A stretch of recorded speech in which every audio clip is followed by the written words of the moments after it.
Kekerasan dialami oleh salah seorang anggota Satpol PP Kota Depok ketika melakukan penertiban pengamen di Simpang Ramanda, Pancoran Mas Kota Depok.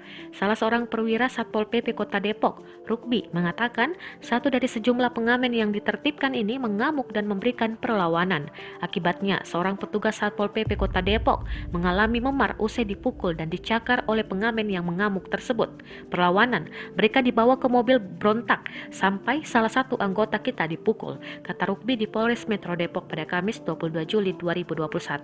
Lanjut Rukbi, kejadian tersebut pun telah dilaporkan ke pimpinannya dan ia mendapat arahan untuk melaporkan kasus tersebut ke Polres Metro Depok. Terakhir, Rukbi berujar bahwa pengamen yang ditertibkan melanggar peraturan daerah Kota Depok.